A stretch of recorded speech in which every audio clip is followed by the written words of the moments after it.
Hello, listeners. Been wondering how you can help the show? Probably not. But here are 5 things you can do. 1. Subscribe. Support the show by clicking the subscription link in the show notes. 2. Review on iTunes, on our website, www.afraidofnothingpodcast.com, or on whatever app you listen to. 3. Donate. When you go to our website, click the cute coffee cup icon. Or in the show notes, click the subscription link. 4. Share. Sharing really is caring. Tell your friends and even your enemies to check out the show. 5. Watch. Wait a minute, it's a podcast, not a movie. Actually, it's both.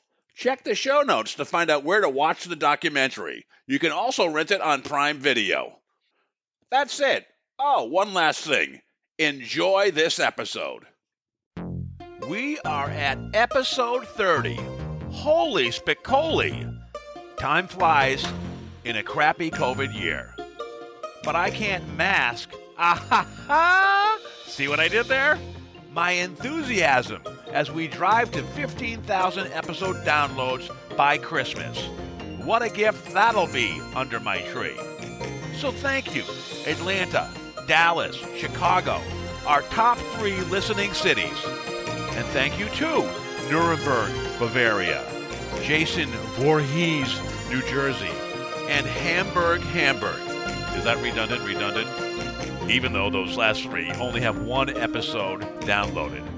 As always, check the show notes for where to watch our documentary, which, by the way, will be playing at the Wicked Virtual Film Fest, a 13-hour online paranormal buffet on October 30th and 31st. What a great lineup. Go to paranormalrewind.com, that's paranormalrewind.com, to learn more and buy a ticket. Not to name drop, but Brandon Alvis from Ghost Hunters, who will also be on our show soon, has a film at Wicked Virtual Film Fest as well. Check it out. But first, check out episode 30, featuring mind reader Mark Toland. Thank you, Free SFX at freesfx.co.uk for the sound effects.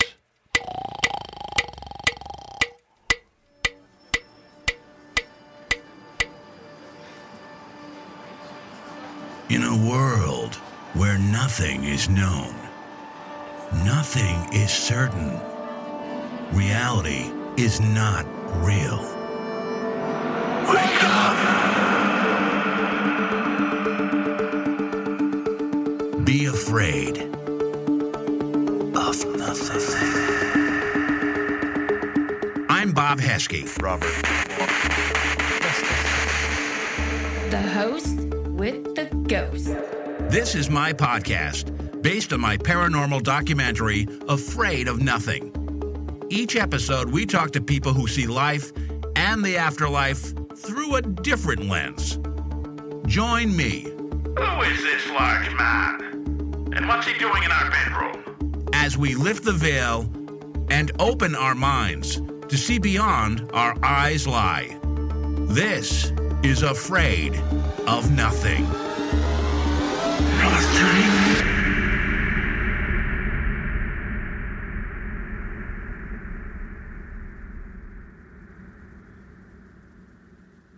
Mark Toland is an international award-winning mind reader.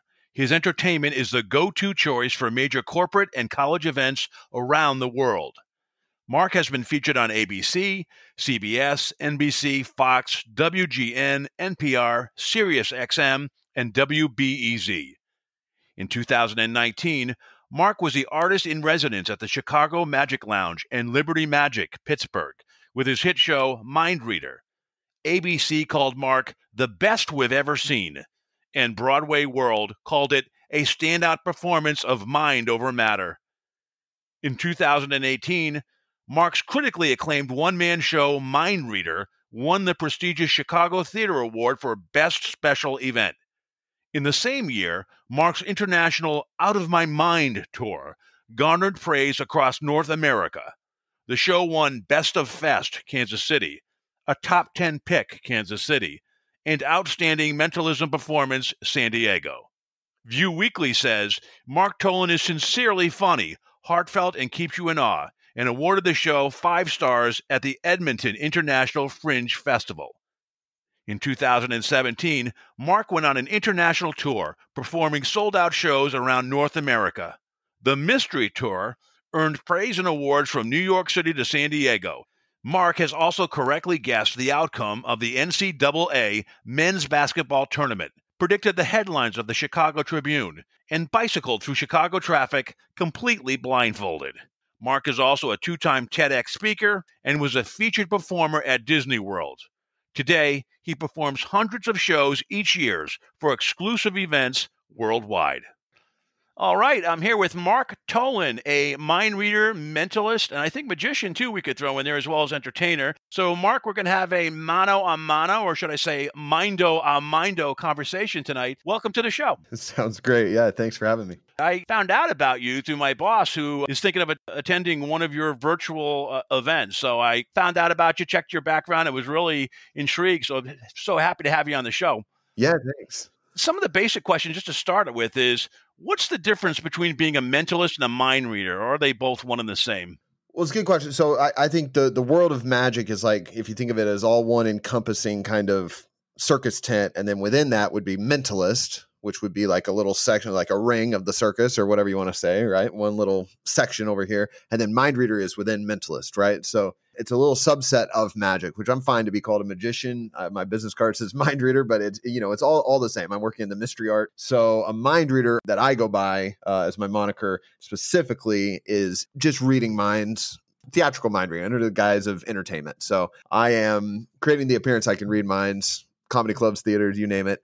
A mentalist perhaps expands on that, on their on-stage skill set. So they might, I don't know, Uri Geller's a good example, bend silverware, or maybe they do a little hypnosis or something, right? So it opens up their mind powers a little more, maybe some pyrokinesis or telekinesis or something like that, right? So just a few other things. For me, I just chose a very specific thing. I think it was a branding decision more than anything. It's very easy to say mind reader and you skip way ahead. I found that saying mentalist, people are like, what's a mentalist? And that's one extra question that, I didn't need to answer a million times. So if nothing, it was a branding decision. And then it just kind of solidified into on-stage specificity with one of my shows. A long time ago, I saw in Boston, I'm in Massachusetts, a David Copperfield show. He did something which is crazy. I mean, he did stuff where it was like illusionist. Like, I forget, he had like an animal, like a dog, and you almost saw like a chicken head on it. He did all this weird stuff that we thought we saw, but we knew we couldn't see, right. So is that part of mentalist too, or is that just a whole nother angle of being a magician? Well, so I always like to think of mentalism or mind reading as magic with thoughts. So if magic is if magic is like performing with like tricks with props, I'm doing tricks with thoughts, right? My props are the thoughts of the audience. So there are moments in my show where people believe they see something that they didn't, where I get other people to read someone else's mind, where I get people to read my mind. Maybe the whole audience picks up on things I'm trying to send them. So that is very much kind of connected to what you just said, although it's happening more in the mind instead of maybe something they're seeing. But there's definitely a crossover there in that kind of arena, maybe. I'm not really sure how to refer to that, but in that kind of idea, it's something I'm fascinated with because I love optical illusions. I love like mystery books and movies and things like that. So I do like playing with the thing of like seeing things that aren't there, experiencing things that are not real, leaving questions that, they may never have kind of a satisfactory answer for. So all those things interest me. And I think are an important component of a show. Otherwise, it's just, look, I read your mind. Look, I read your mind. And it's me showing off for an hour. And no one wants to see me show off for an hour. So better to share something with people that's a little more unique than that. Yeah. On your bio, the rave reviews, you have quite a run going on. I'm sure you're asked this all the time, but, if it's new to our audience, how did you get started in this? And the second part of that is, when do you know that you were good and that you wanted to make it a career and go full time? I'm still working on the good part. I have such a, what's that complex? I have such a fraud complex, whatever that term is. I'm just forever wondering, am I good at this? I'm questioning that and all that, but I guess that's any artist's journey perhaps and trying to figure it out. I'm going to be 34 this year. So I started about 30 years ago now. I think I was about 4 years old. It was right before I was going into kindergarten, and a bunch of things happened in a row. So actually I saw David Copperfield on TV. You just mentioned that. I saw a magician at our county fair just doing some simple tricks, but it was the first time I'd seen someone do that live. And then I think my parents were getting ready to have another baby, or my brother right under me was very young and they were taking care of him. And so they willingly bought me this tome on magic, this very thick hardcover book that came with some very colorful plastic props, And I think if more than anything, they just hoped maybe it would give them a little escape from me because I was a handful. And it did. I got, all those things happen concurrently, and I just got bit by the bug. So I more than any other hobby in my life stuck with that all the way through everything. I always was annoyingly carrying a deck of cards or something and doing tricks for people. And then you kind of grow out of that and you realize like, I'm not really a show off. And I always thought I was like an extrovert, but I realized the more I performed that I just had an extrovert like quota to fill. And if I did enough shows, then I was really introverted. But this is a realization I've had in recent years. Turns out I'm an introvert. I just needed to get out all that like Jim Carrey-esque energy on stage so that I could just kind of relax into who I really am, which is nice. It's nice to go out and be something else and do something to, selflessly to share and connect with people and make them happy and share mystery and all those good things. I would say it wasn't until I was going through school, through university and starting to do some gigs on the side and starting to understand that I could charge money for this because companies need entertainment, private parties need entertainment, and they're willing to pay you well if you do good entertainment. So I really started working on the show, and I was kind of moonlighting in college, and I was thinking, man, do I want to be an actor? I was in theater school, or do I want to do this? I remember going to an audition and seeing up and down the hallway a bunch of approximately 6-foot white guys with brown hair and blue eyes, just like me, and thinking, I'm never going to stand out like this. This is just not for me. And I realized I had this skill on the side that was kind of my thing that could stand out. And so I bit the bullet and came out of school with no other plan except to do this, no other skills really. And it took several years to get both feet on the ground and feel like I'd made progress. But that was kind of the journey I took, was out of school, was just knock on doors and do, I was doing gigs everywhere, backyards for people, poolside, sides of mountains in LA. I was sleeping on couches. I did gigs in barbershops and dive bars, you name it, all these things, and eventually worked further and further along to get to do the shows I'm doing now, which are nice theaters and corporate events and college dates. And although mostly on Zoom, we're recording this in 2020, so we should say mostly on Zoom these days. Yeah. It's funny sidetrack to that. The first film I made, which is a drama, one of the actors is a guy named Gene Silver. That's kind of his stage name, I guess. Okay. And he is a magician. He is an actor and a magician. And he is actually part of the Magic Castle in Great. LA or something? Yeah. Right. So he has it's kind of and he's kind of the same way. He's not really this super salesman type extrovert personality, but it helped him. And he's very kind of coordinated, which I guess you are with your hands, and very dexterous and things. And he just allowed him to kind of do that. And he actually with the Magic Act, he is kind of the magic act for Hollywood celebrity kids.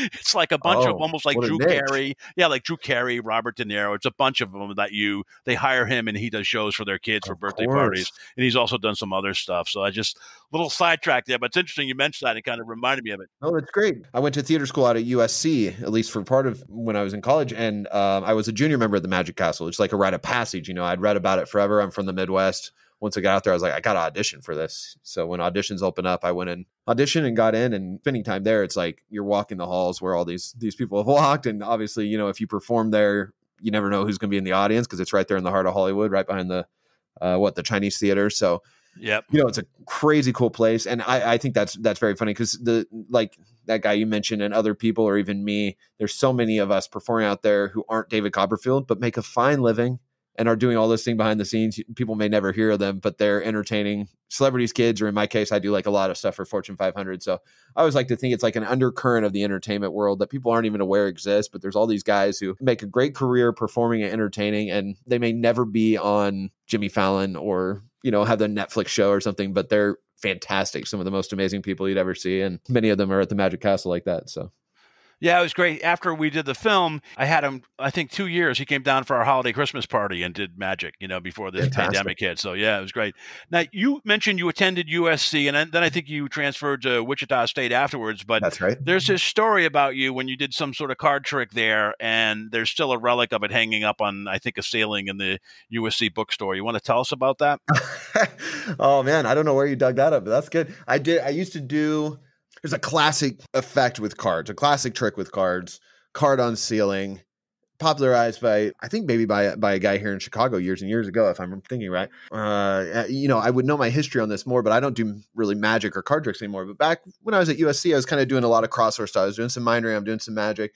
The crazy thing about this trick is essentially someone picks a card, signs a card, they lose it in the deck, shuffle it up, and then you rubber band the deck up and you throw it up high and the deck comes down, but one card remains up above your head, stuck to the ceiling, facing down, and it's their signed card. So if anyone ever goes to a magic shop or even like a magic theater and looks up on the ceiling, you're destined to see just like hundreds of cards, right? Because it's such a popular thing. But at USC, there was an overhang at the school bookstore where I used to work. And I remember we were sitting out with some of my hallmates, some friends of mine, and they were like, show us something, just conversation always kind of works that way when you do magic as I do. And I guess for, if my memory serves me right, I did this trick outside and that overhang is probably 40 feet up in the air or something. And I just heaved these cards up in the air, and they landed. And if you squinted, you could see that 4 of clubs or whatever it was with a big signature across it. And it's been up there ever since. So like you said, I sadly had a death in the family, had to transfer out of USC partway through. But I still get texts from my friends to this day who are back for an alumni event or passing through. They're there doing a workshop or something. They walk past the bookstore and they're like, dude, it's still there. And it's been faded by the sun. It's warped, but it's still stuck to the ceiling. It's probably just like a white piece of paper now, but it's stuck up there on that overhang at the USC bookstore. And it's in such a location, it'd be impossible to get it down without one of those genie lifts or something like that, So that's the story of that crazy card trick that's persisted all these years. That's awesome. Have you ever had like a bad night or a bad streak? And when that does happen, how do you rebound? Do you just trust your process or what, or how do you kind of come back from that? Sure. I don't know who said it, but it's something along the lines of like, good shows are the goal, but bad shows are how you get there. Right. So you're going to have bad shows. And in the beginning, when you haven't done hundreds of shows, bad shows are awful. It's like cry yourself to sleep or drive 3 hours back to your hotel or the airport the next morning or whatever you're doing, because in the beginning I'm doing work wherever I can 7-8 years ago. So I would fly somewhere or drive somewhere very far away. And the amount of work put in to get to the show was not equal to what I was getting paid or the audience's reaction and feedback back to me. They were pretty much non-existent. I'm putting in all these hours. They have no idea to get there. And then they just kind of are very cold and standoffish. And you have to learn to balance that out. So all those feelings early on without hundreds of shows are just so detrimental to your mental health and your anxiety. But if you can do hundreds of shows and work through and start to have good shows, at least in my experience, I've grown to enjoy the energy of a bad show, or we could say like a bomb, to use like comedy terms. Like if I bomb and I know I'm bombing in the moment, then I almost just double down on the energy and just think like, okay, we're here now. And if you can just embrace that feeling and stay in it, you're almost invincible, right? Because you've conquered it and you're not letting it get to you. And you just know, hey, it's going to be fine. This show's going to be over. And I got another one tomorrow and I'll just get it back tomorrow. And that I had that maybe a couple of years ago, that kind of mental breakthrough in the moment when I was bombing at a show and it just wasn't clicking. It was a bad venue. Everything was stacked against me and I just wasn't having a good outing. But I didn't let it affect me. And it kind of turned the other way. I started kind of just like ad-libbing jokes about myself in the moment and how bad it was. And people started to get on my side. And I didn't really win them back or like, turn it around. That wasn't like a hero story. But I did sense in myself like, hey, this isn't going to bother me or ruin my drive back to the hotel or 2 days from now or something, because it's going to happen. And once you know that, you've kind of reached like the next plateau, so to speak, of your art or your craft, I guess, as an entertainer. And, perhaps in other fields, but I only have that reference point. But yeah, that's helped me. And then obviously, the goal, I'll have good runs too, long runs. You just want to string together more good shows than bad after a while. Otherwise, maybe find another line of work. But yeah, I think that's it more than anything. I just learned to kind of embrace that energy, learn something from it. And hopefully, in the beginning, I'd have shows like 3 weeks apart. You're sitting around for 3 weeks to get another shot at it. Now my show's 24 hours later. So, you wipe it away with a good show the next night. That's maybe the most important. So it's just holding on and hoping you can get more shows and more experience. So you're from Chicago, so I'll throw a sports analogy out. It's like the reliever that kind of blows the game by giving up a bomb, a home run or something, or even a field goal kicker that goes wide right or something, and they come back for their next kick. Right. It's just kind of a nice lesson in there. You just got to put it aside and come back. Definitely. Question for you, what type of person is a tough read? When you look at an audience, are we all the same herd, or are there some people that to stay away from, just like on a jury? Well, I don't know if anyone's a tough read because I am, a psychological illusionist. So I'm just creating the illusion of reading minds. I think of it as like tricky psychology and psychological trickery, right? So it's that kind of Venn diagram in the middle. So it's not that, but I think more than anything, I'm looking for people during a live show who will be good on stage, right? So oftentimes it's like they're dressed a little nicer. They actually got dressed up to come to the theater. They're not in jeans and flip flops. I can tell they're kind of taking this seriously, right? And also it's going to look good in photos, particularly for like my corporate clients if they're on stage with me. So that's a good one. They're making eye contact and smiling. That's a good one. They're leaning forward. They're not on their phone. That's a good one. All these things are really helpful. And it tells me that they're going to just be great volunteers. I used to make bets with my wife back in the day when we would she would come with me to almost every show. And now she's got her own separate thing and doesn't quite as often. But back then she would come and we would peek through the curtains and I would make a bet with her, like that person right there is going to be like the best reaction, the best volunteer. And I kid you not, like 9 times out of 10, 10 times out of 10, I was always right because I had just done enough shows that I could just see a person come in and be like, they're going to explode on stage. They're going to not be too nervous or not, not insecure. They're going to just be able to come on stage and have fun and understand that I'm not trying to bully them or put one past them or embarrass them. They are part of the show. In fact, they are the show at that point. And so, yeah, that is maybe the actual reading I'm doing is sizing someone up very quickly and saying, okay, there's a table of 4 over here. And that second from the left is the best one. Come on stage. You look at physical cues, or you get like any energy, or do you get any intuitiveness in that? Or they're just the way that they act. You can look at them and say, okay, I can tell by the way they're reacting that they're receptive, they're open, they're going to be excited, that sort of thing. I think it's like, when you're like, maybe you're in the room with your partner or something, or and you can just tell they're upset about something, right? You could have your back to them and you can sense it, right? It's not psychic. It's not really like an aura thing, but you've been around that person long enough to know. And I think it's the same as like you're sitting with a friend at lunch and you can tell they're about to get up and go to the bathroom. They're about to get up and take a call. They're going to get up and go order some more food or whatever it is, right? So I think those things, those little subtle cues we pick up on with people that we know a lot or in situations that we frequent often are the same here, except I've just done hundreds of shows. So I'm able to pick up on these things from strangers because I forget who said this, but someone said our most, what is the quote? Our most predictable trait as humans is how unpredictable we think we are. So I think that's the same thing. Like the audiences that I perform for, corporate or college, although they're vastly different, when I'm at those particular gigs, they seem to fall into patterns. The college kids fall into patterns. The corporate people fall into patterns. I know who's going to make a good volunteer from doing hundreds of shows and also just kind of observing them casually, like you would with a partner in that situation or a friend or something like that. But yeah, it's just, I mean, the advice that, and it's the advice no one wants to hear. But anytime I have younger performers who are, coming out of school like I was back then, and they ask me like, I want to do this, what do I do? And I give them that advice for anything, which is do hundreds of shows, do as many shows as you can, get in front of as many people as possible, because that's where all the breakthroughs happen is, it's just experience. It's just that hours of stage time where you realize like, hey, I've made hundreds of mistakes up here and I'm fine. I recovered. I've had every potential outcome with a volunteer on stage, and I understand what's going to happen now. That's made all the difference for me and taken years. And like I said, I'm still working on that good part. I'm still working on more experience and more shows, but I've been fortunate the past 4 or 5 years really to have a very, very busy schedule and see the growth month to month in a way I couldn't years ago when my schedule was so kind of scattered.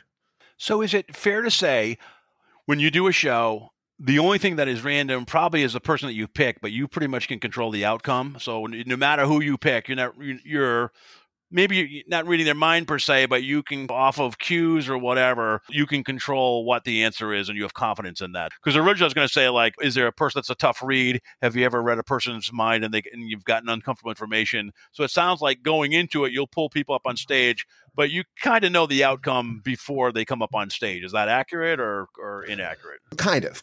I would say, like the show is loosely scripted, right? A show like this is not perfectly scripted because audience members are interacting. So there's not officially like a fourth wall between me and the audience who's watching. So because of that interaction, it leads to new dialogue I'm not familiar with. It leads to audience members behaving in ways that I couldn't anticipate because people do have individual personalities. However, I am guiding them loosely down a path, right? So we're kind of taking a squiggly line from point A to point B and, on through the rest of the show. So for instance, like say, I don't know, I'm making something up off the top of my head. Like say I'm guessing someone's birthday. We don't all have the same birthdays, but I am going to guess someone's birthday in that moment. You know what I mean? So There are some scripted jokes and then there's ad lib jokes. But that again, that comes with doing a lot of shows, is that I'm confident enough in my material, my script, the show that I do, and the framework, like the skeleton of it, that when I do get someone who's a class clown on stage and they want to make their coworkers laugh, or I get someone who's shy,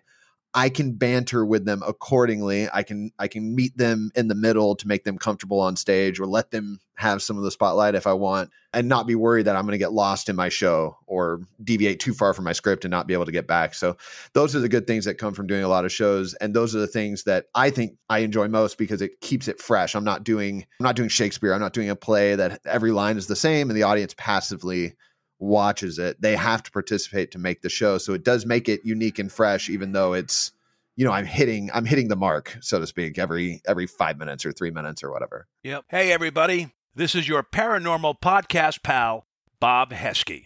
Every night I like to listen to videos on YouTube. But lately, with COVID, civil unrest, market volatility, politics, conspiracy theories, I just want to tune out.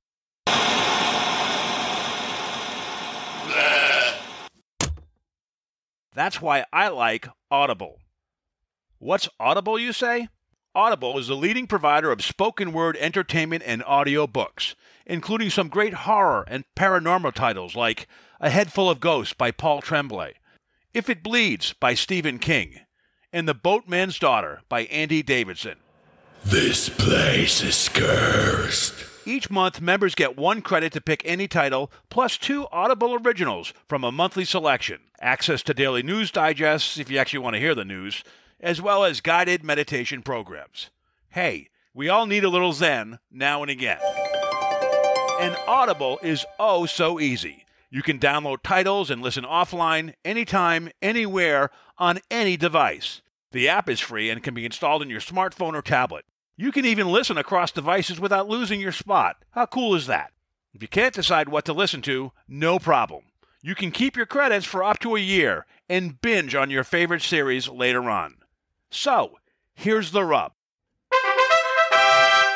The Afraid of Nothing podcast is stoked to partner with the audio bookworms at Audible to offer you a free 30-day trial membership. Just follow the link in the show notes, audibletrial.com/AON podcast. Puedes repetir eso, por favor. That's audibletrial.com/AON, all caps, podcast, lowercase. Full disclosure, I get a commission for everyone who signs up using that URL. But you get to try it for 30 days without a commitment. Using our custom URL doesn't cost you a penny and helps out the show if you do sign up. Nothing scary about that. So escape reality and pick up a book, an audiobook, and listen to what's out there. Go to audibletrial.com/AON podcast after listening to the show.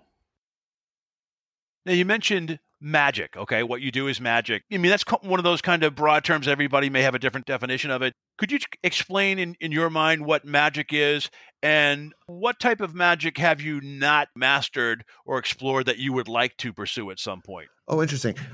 So the magic I'm referring to is theatrical magic, is the performance of magical tricks or effects or illusions, whatever you want to call it. So there's a long storied history of magicians, performers, entertainers who create astounding feats for audiences. And there was a heyday, 100 years ago or what now that it was one of the biggest draws theatrically, because the things that were happening on stage, sawing a lady in half or floating someone in the air or something, were so unusual and phenomenal and hadn't been seen. And now you can see them all over YouTube. So it's kind of diluted now, but those were huge back then. And that was so popular. So that's the kind of stuff I saw when I was very young, over and over on TV or at the county fair or the local theater, like I mentioned, that kind of pushed me into this art field, I guess, and got me kind of hooked on it.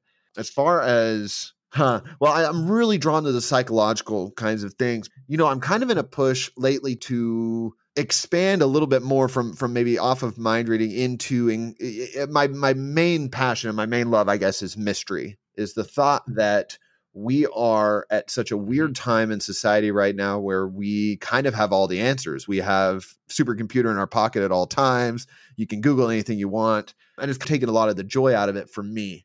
And so I think there's a big push in my art and in my field and community of people who are like, I'm going to show them the most amazing thing they've ever seen, and I think that's a worthy pursuit and more power to those people. But to me, the most amazing thing I've ever seen is not a card, even if it gets stuck to a ceiling 40 feet up. It's like it's Niagara Falls from the Canadian side, or it's the Grand Canyon, or it's the ocean for the first time, or a shooting star, or whatever. There's so many more amazing things that just blow my mind in a way that a magic trick can't. But I think something that magicians still have, mind readers still have, is the thought of mystery. It's the thought that you can give an audience, if you do it right, if everything connects, if the audience is good, you have a good night and you do a good show, you can give them this feeling of not knowing. You can give this feeling of complete and total mystery where they can't Google it. They can't ask anyone. They have no answer. So on the drive home, 3 a.m, 2 weeks later, they're just going to have to tell themselves like, hey, I don't know. I guess I'm going to have to be okay not knowing. And not knowing to me is a really powerful feeling and emotion and decision to make in 2020, when we can know pretty much anything we want if you look it up or have a computer or whatever in front of you. So that is kind of my big push now. And I'm trying to see, can I tell a personal story? Can I share a mystery on stage that isn't necessarily mind reading, but is still mysterious in nature? Are there other ways I can push this? So the pandemic has led me to think that maybe I have other arenas to pursue and that I could open it up in a way where my push is just mysterious ideas and thoughts that I'm sharing with people. And part of that includes mentalism, but also some of it includes just mystery in general and my love of that. So I'm not exactly clear what that means. You're catching me in the middle of trying to figure that out, but that's where I see myself headed, because I'm just so obsessed with the thought of just not knowing and this willingness to just be fine in that area between an answer and a question, and just kind of settling there in the middle and being okay with that feeling. It sounds like you're where a lot of people are. I deal with a lot of people in the paranormal and whether researchers or psychics or mediums or whatnot. But one person his name's Jeff Belanger. He's the guy for, I don't know if you may or may not have watched Ghost Adventures, which Zach Baggins, it's been on for it's like iconic in that kind of industry on the Travel Channel. So he's done research for every show for the past 15 years that they've done.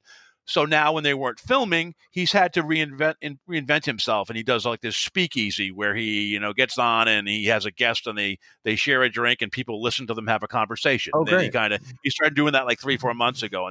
And then he started doing virtual library discussions or webinars or whatever, or talks. Sure. Which actually expanded his audience. He used to just go to a library and have that kind of physical audience.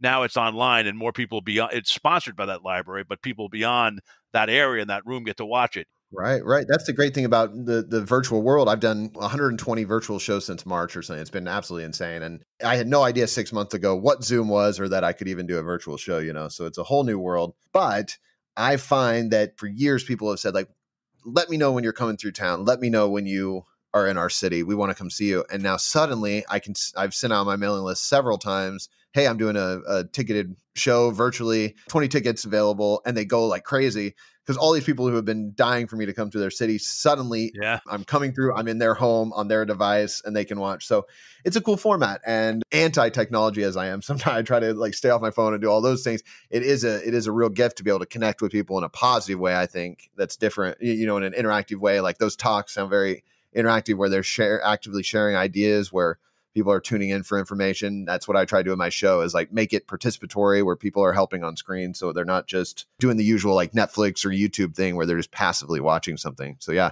I've grown to really enjoy and appreciate the virtual world. And it sounds like, that guy's crushing it too. Yeah, there's a couple of different people. And it's funny. Another thing in the paranormal was people used to like to go ghost hunting or go to paranormal conventions. And what they started doing recently, there's this on the web, Dark Zone TV. So It started off about a couple months ago. They had a 7-day streaming session at the Conjuring House. I'm not sure, again, how much you follow horror or anything, but it's the whole Annabelle series. And I know what that is. Ed and Lorraine, Warren. Yep. So the Conjuring House, which I've actually been to. It's not far from where I live. So for 7 days, they did streaming events where they had people live there, but they also had talent phone in or virtually be in and provide commentary or whatnot. And then most recently, they did a 4-day streaming at the Lizzie Borden House in Fall River. Cool. So everything is kind of reinventing itself in this new virtual world. I like it because there's a great TED Talk by an artist named Phil Hansen, who was like a really detailed painter, I think, or maybe pen and ink artist or something. And he developed a shake. Yep. He was in an accident or something and developed a shake. And he thought his life was done as far as art goes because that ruined everything.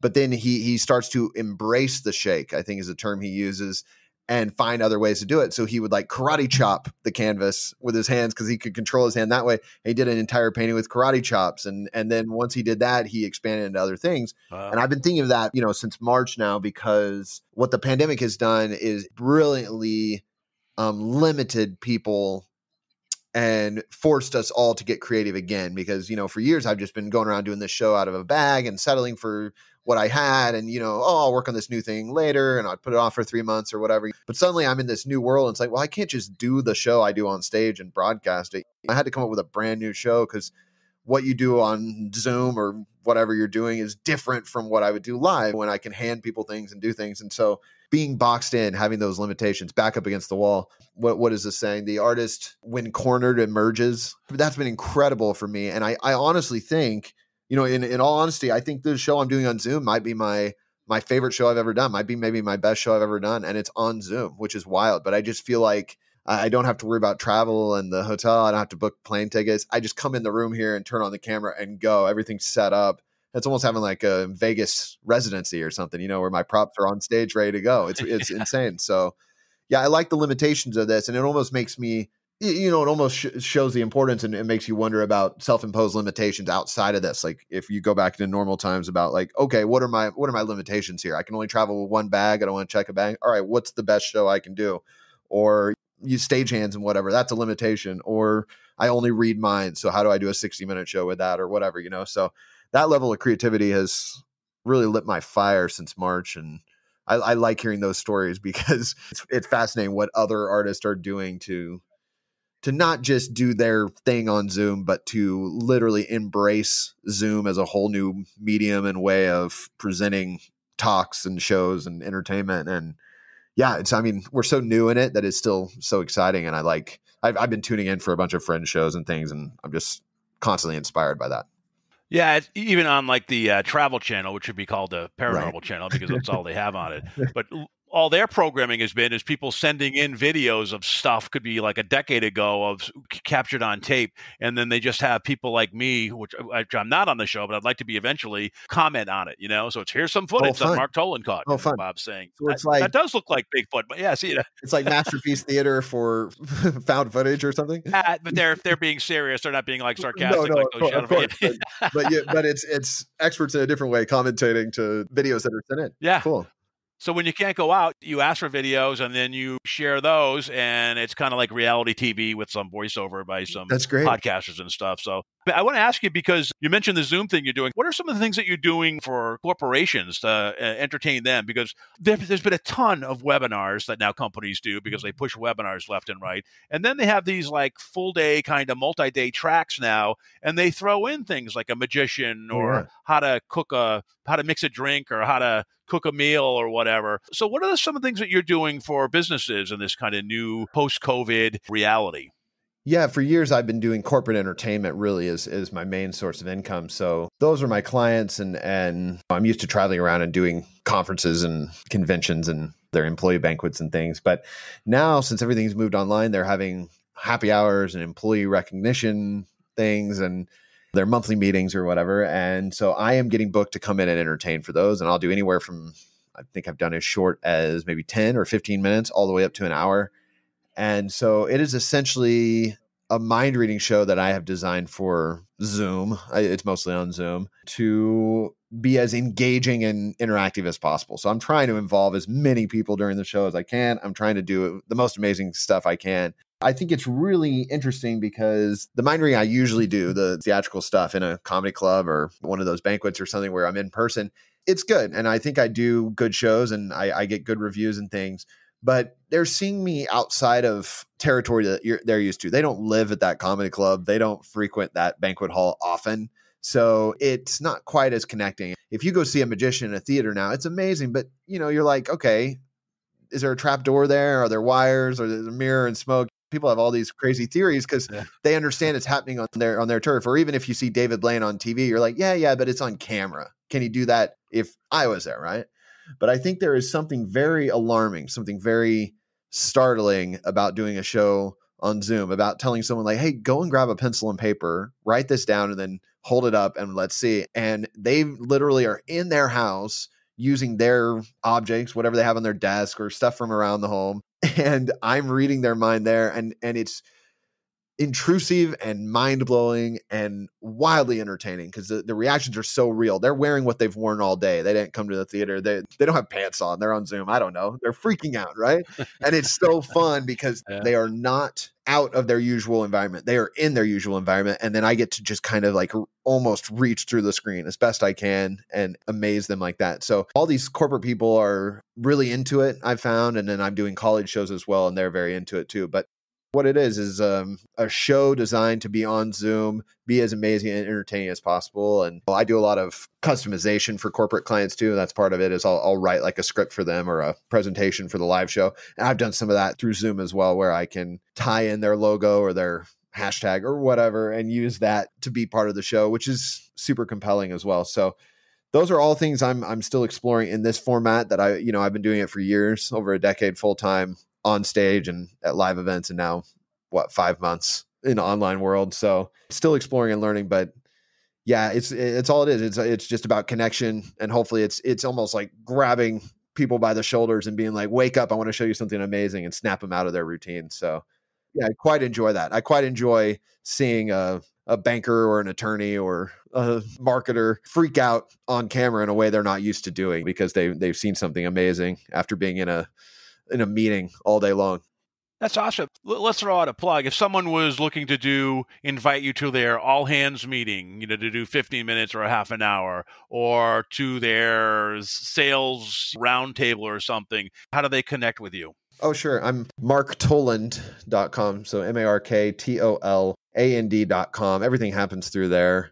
I'm almost busier than I've ever been right now because of the virtual world, how easy it is people don't have to fly me places and do things, but also I can double or triple up. I've had many 3 and 4 show nights because of virtual stuff. So yeah, I've grown to enjoy it very much. And it's a weird thing that people hear about and they're like, well, maybe we'll try it. And then once they do, it's just like repeat booking because it's so different from here's another PowerPoint or we're all just going to watch another Netflix movie tonight or whatever. That interaction, I think what I do was really built for this time because people want connection more than anything. And so this is seeing them through the screen, really seeing and listening and interacting and engaging in a way that Hulu, Netflix, all that stuff just can't.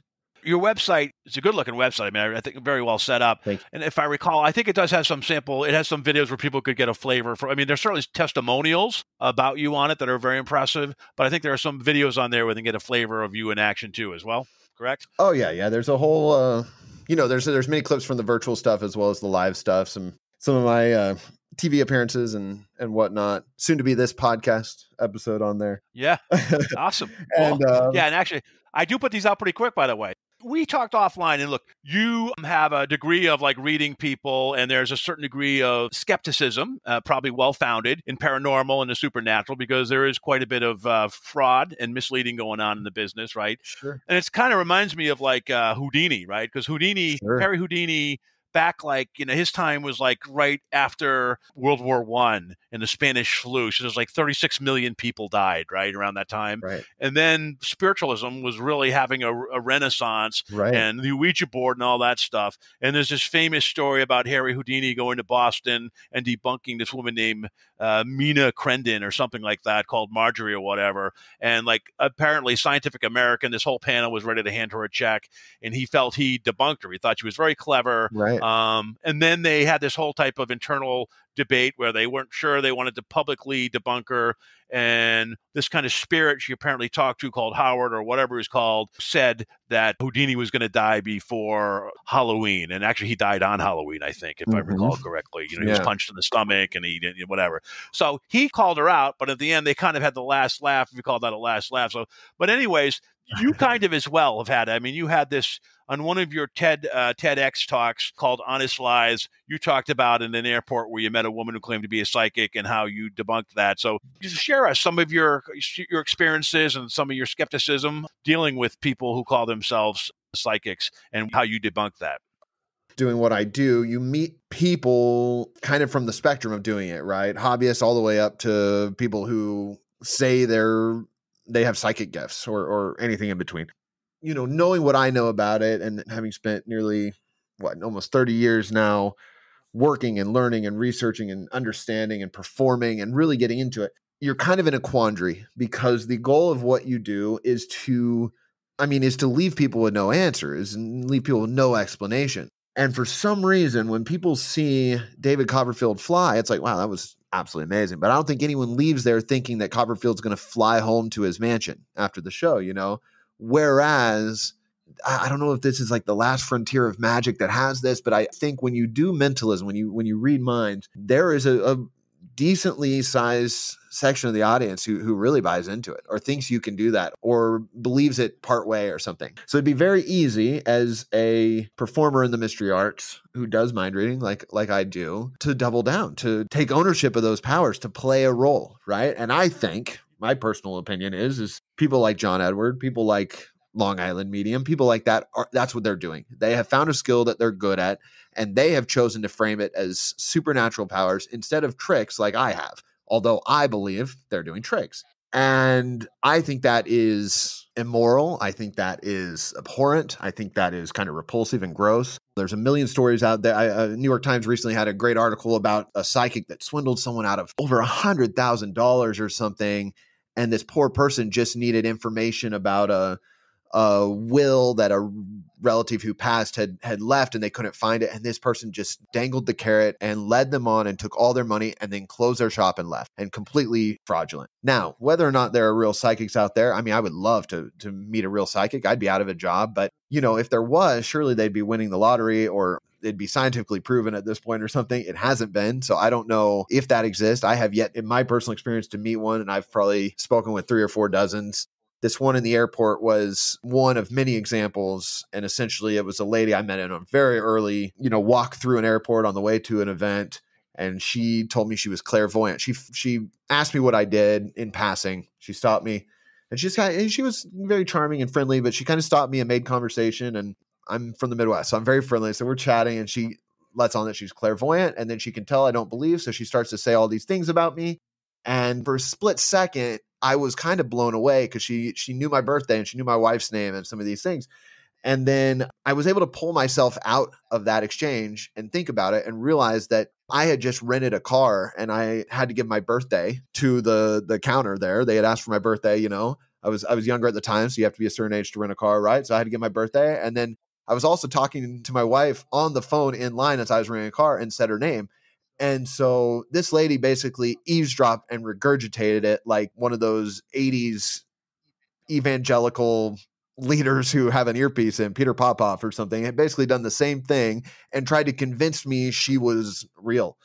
And I remember thinking in that moment, like it's, I don't want to say it's a dangerous thing. I don't think what I'm doing is necessarily dangerous, but I do think you want to be careful and you want to be able to sleep at night knowing you're honest. So yeah, I'm lying on stage, but I'm also trying to be honest with my audience about that. And I think it's much better of me to say like, look, I'm not real, but it feels real. That's the mystery. Than to say like, look, the answer is I'm supernatural. I was gifted with these abilities when lightning hit me and I was 7 years old or whatever, right? So that's all kind of my stance. And yes, it is very Houdini. There's a great video on YouTube that I would point listeners to. It's Orson Welles. He's a big hero of mine. And he's talking about how he was on the road. And I believe a weird coincidence here, he was also in Kansas City, just like I was at the airport with that woman. I think he was in Kansas City doing a show and he decided to set up a fortune telling shop or something. And he set up as a swami and dressed up in fortune teller garb and readings for $0.25 or whatever the ridiculously low price it was at that time. And people came in for readings and throughout the day. And he was just doing cold reading, which is essentially making kind of educated guesses about people. And, there's nothing psychic to it, but the more you do it, the more you start to amaze yourself. And he said at the end of the day, a lady walked in and he knew so much about her just from doing it so much that he had to shut it down because he realized he was starting to believe in it himself and not know where these things were coming from. And so from an honest point of view, he had to shut it down and stop there because it was getting out of hand. And so there's this great talk about him doing cold reading and how people can almost convince themselves that they're real over time if they aren't careful. No, that's fair. And I think you and I will have somewhat different because I agree totally that a lot of people do this for the wrong reasons and they are charlatans. I also think, particularly when they ask for more money and they know you're desperate, a lot of times people want to believe, so they fall into it. I do think there's a small sliver out there that kind of a little bit more legit, but that's fine. I know you've yet probably to meet them. I would love to meet, I consider myself an atheist, but that doesn't mean I don't want there to be a God. I think that sounds amazing, but I just haven't seen any evidence, right? I would love to meet a psychic. Let's put that in inverted commas, I guess. But I would love to meet someone claiming psychic abilities who was actually psychic. I mean, oh my gosh, that'd be amazing, right? I don't think anyone doesn't want that, but I'm a little skeptical. I'm very skeptical of most things. And so I think, I just err on the side of like, please somebody show me so I can believe that and something else and something else. But as of yet, I have yet to meet anyone like that. What about your wife? Does she believe in that, or is she kind of skeptical too? My wife is probably even more skeptical than I am. Yeah. Okay. Interesting. All right. Yeah. It's funny. Before I made the documentary, I was kind of left searching because my mom's death left me kind of cold. There was no spirit rising out of her. There's no kind of, she died of dementia and didn't even know me the last couple of years at the end.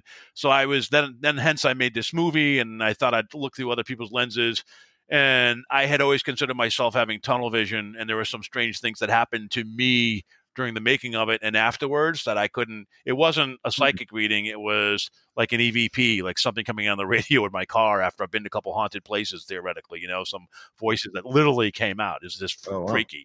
And then I had like an event. I'm always cautious, Mark, because I repeat some of these stories. This is my 30th episode, and my brother has listened to every one, and he tells me, you already said that in episode XYZ, but there was one case where also after I'd been to a lot of these haunted places, I was having these like negative thoughts and like I never thought and so sometimes I talk about negative attachments and things. So anyways, I'll make it really quick, but I literally was in bed and I had always at that point, I had started my day with positive affirmation. I literally was in bed. I'm divorced now, but facing my wife. And I swear to God, it was about midnight, a little bit right around there. I felt almost my rib cage open and like something leap out of me. Not like it was like a punch to the stomach, but the other way. And I had no explanation for it. I thought like my soul left me or what the hell happened, and I just kind of let it pass. I looked at my wife and when it happened, it like her eyes kind of flittered really weird and kept an eye on her, make sure like nothing went in her that she would like kill me or something. But it was just a really weird experience I'd never had. So some people have seen ghosts that I've talked to. Some people have seen shadows or whatever. The EVPs and that happened to me, that physically feeling something leave, and I wasn't like sleeping, I was awake. It was like I feeling like something, my rib cage opening and the breath of something leaving me. I had no explanation for it. So that's kind of been my experience. There are things, maybe there's an explanation for it, but there's some things that happen that are kind of hard to explain sometimes. No, that is interesting. I mean, there very well could be an explanation, or maybe there is no explanation. I kind of think That's kind of the joy of skepticism, perhaps, is that I much prefer, like, people, like, speaking just strictly from my show and my the only thing that I present to the public, which is my show, is that I want people to think like, wow, look, if this guy can do all these things and says he's not real, who else out there is doing similar things but not being quite as honest, right? And and I think that's just a window of opening up and being like, okay, maybe there are other things that I can't explain yet, but that doesn't mean they don't have an explanation, right? So it's like the card stuck up high on the ceiling, the overhang, in a way, because if my friends told you that story, they're not going to recall it as vividly as I do because I did it. They're going to say I floated up there and stuck it to the ceiling, or what, they're going to build it up. It's like a fishing story, right? Yeah. And I wonder many times, and I 100% am not denying what you said. I believe 100% that that's what you experienced. But I wonder many times with people recounting stories, and I've heard them do it with my show and other things, what's been changed and contorted and twisted over time. And it's one of those things that it's really hard anecdotally to know anything about something as much as documenting or being there to experience yourself. So I'm fascinated by your story. I don't have any explanation for that, but remain skeptical. How about that? No, that's fair. Remember the guy I told you about? If you ever look up Ghost Adventures, it's been on like 15 years. I wrote it down. He's done research for every show, Jeff Belanger. Mm-hmm. In 15 years, he's only had a ghost, and beyond that, before that he was doing it, he's had 3 or 4 personal ghost experiences, like 2 really kind of vivid. That's like having 1 hit in 15 baseball seasons, or whatever. It's like it doesn't happen very often. What I want is his course on how to get a show on the air and keep it on after that track record. That's phenomenal that he retains an audience. Well, that's his personal. In many ways, I think searching for Bigfoot or any of those UFOs or whatever, the mystery of that is what keeps those going, right? People love this mystery of like, is there a Bigfoot? Did I hear him, or was that a deer? Was that a UFO or a meteor? Like, the mystery of it is almost the intrigue. Because if we got a crystal clear picture of Bigfoot and it was done, what would those people have to live for anymore? It's almost like it's the chase more than anything. So I think that there's definitely an appetite for that kind of mystery. Those people who are, I mean, in many ways they're like me, which they like that mystery. I'm just maybe a little further behind in the belief of something like that, but I am intrigued by that level of curiosity and that constant search for pursuing more and more answers and information. Yeah, well, like even the ocean, 95% of the ocean, we don't know what the hell it is, right? Or the universe, So it's like there's a lot of mysteries out there we're not even aware of. When you don't know it, it's like supernatural or whatever until you have an explanation that it's science. Who knows? Right. But what's your thought about UFOs or things like that? Well, haven't there been all those things recently about like sightings and things that were like literally documented of like they weren't sure what they were? I don't know what they are other than what came out. I forget the names of all those people. It was the Navy. There was this thing called these TikTok videos or something that was recently, like about a year ago, where finally the government is starting to reveal some of these tapes. Right. They were finally declassified or something where we could see them, and it's very strange, like accounts of stuff. There's no doubt in my mind, if the universe is a massive, massive place, there's got to be something else out there, right? Statistically, there's something else out there. Now, I don't know if aliens in the form of ET or whatever exists like that in our kind of fashion, or alien abductions have actually occurred or something. There's very differing accounts. And I think, especially with like cell phone, like the ubiquitous nature of a camera in everyone's pocket, by now we'd have something like that wasn't just something made up. But I am fascinated by that. And obviously there have been, like, the very definition of UFO, unidentified flying objects. There's been that. And then there's been like, what was that recently? The guy in a jetpack over LAX, right? There's just weird stuff that happens that people see, right? So I am not a conspiracy theorist, but I am fascinated by conspiracy theories. I think there is something, and we're in that time right now. You can go on YouTube or any newspaper and read about the tiny, like, flat earth all the way up to the biggest conspiracy theories. And these people that believe beyond a shadow of a doubt that whatever their theory or world is true, and there's a cover up, that they have all the information or have done the research or whatever, and they may well be right. But I'm just interested in what is it that's so appealing to that about people. And I think it's like people like to do research. They like to feel part of a community. They like to, there's a level of intrigue to these things that like exist under like in the undercurrent, right, of things that are like, that feel hidden or covered up or top secret or something. So I don't know. It's a fascinating world. I did grow up religious, but I can't think of anyone who had any ghost story or encounter or UFO or anything like that. We have to get you to Massachusetts, man, because there's a ton of stuff out here. I've been to like Salem and done all the tours and stuff. Yep. And been I wanted to seek that out. And I'm a big fan of like haunted houses. both the ones in like October for Halloween and then just in general, like the stories of hauntings and things like that. I'm forever fascinated by that. I think at the end of the day, just like reality and consciousness, it's kind of how we perceive it and what we perceive to be real. Sure. And different people perceive things differently. So, but it is always that mystery, I think, that we're all looking for. So I just want to ask, your website says, in closing, get to know Mark. He knows you already. So what should we know about you that is outside the norm or that we probably wouldn't know? Is there anything that any geeky thing you do outside of what you do as mind reading, or what's kind of cool about you? A little tidbit would be good to know about you. Sure. Well, I am literally on a quest for a more mysterious life, I would say. So in the last several years, I've made a big push in like perhaps a more analog direction, try to swing the pendulum back away from the tech heavy life that we've all been living and I was falling into. So part of that, I deleted all my social media, went completely off that. I'm only on YouTube now. Good for you. Yeah, no, it's honestly, I highly recommend it to anyone. It's a life-changing thing. By the way, did you check out Netflix? Did you read The Social Dilemma? I mean, did you see we watched that? We watched that a few nights ago. Yeah. Uh-huh. Yeah, I just watched it last night. Yeah, that's what still fascinates me. And again, it's another psychological thing, just like the conspiracy theories. It's another psychological thing where unnerving. It's something in our brains. It's firing, or there's some, what were they calling it? Like the psychological influence built into those platforms and things. So yeah, another thing that fascinates me, I just knew I tried all the gambit. So like the turn your brightness down or set timers or leave your phone in the other room. I tried all that and I would just inevitably end up back on it. So the only way for me to break it was just to delete all of it. As I did it, I was like, this is an awful decision. I am an entertainer. I need this. Everyone says I need it. If you go to anywhere and they're like, how to promote yourself, the first thing is social media. But honestly, I've had more inquiries, I've had more shows, I've had more success and better sleep, less anxiety, all those things that you would imagine would come out of that have happened. That's been good. And so as a result of that push into more mysterious life, I kind of surround myself with, I'm really into like analog objects. So I've got 3 typewriters within inside of me here. I've got a Royal, an Olivetti, and an Underwood. I really like filmmaking. So I've got a lot of new cameras. I like to make videos, which I still feel like is kind of an analog thing. My camera is not connected to the internet, so I can go out and make a video, even though it's a digital camera.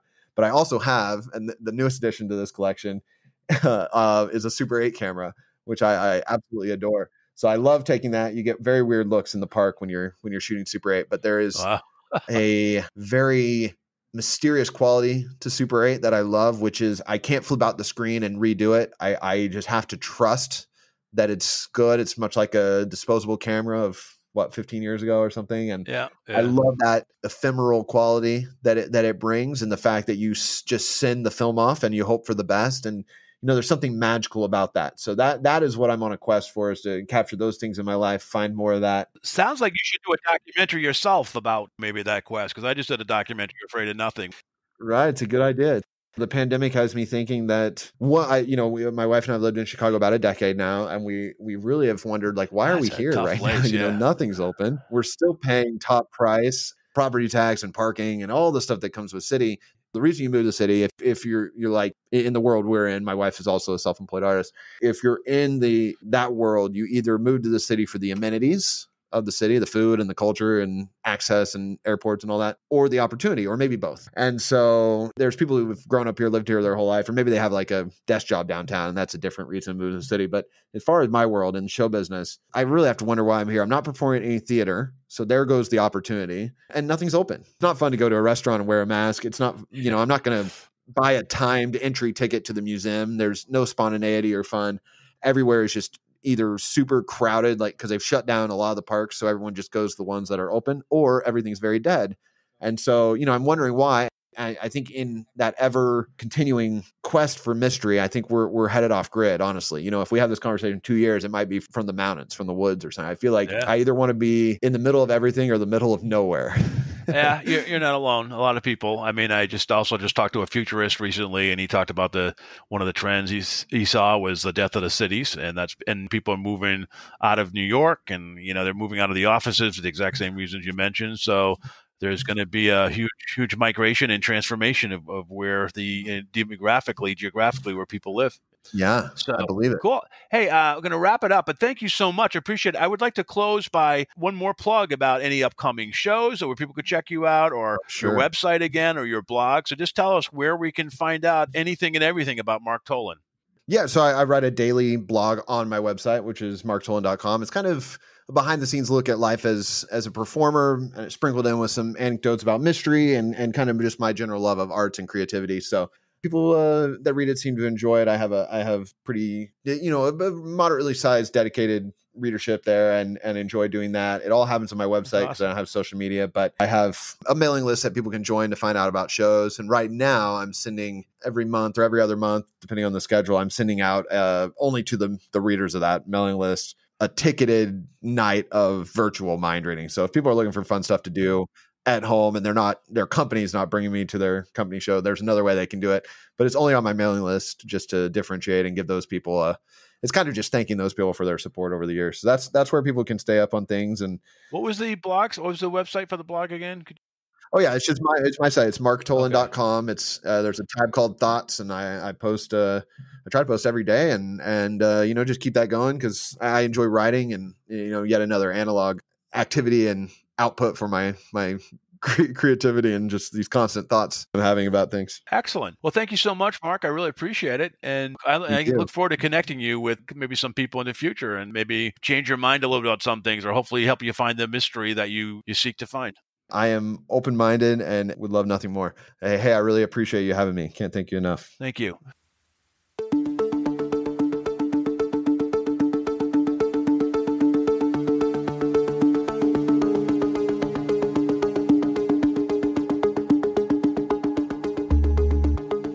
You've been listening to the Afraid of Nothing podcast. Please subscribe and like us on Facebook. Until next time, stay scared.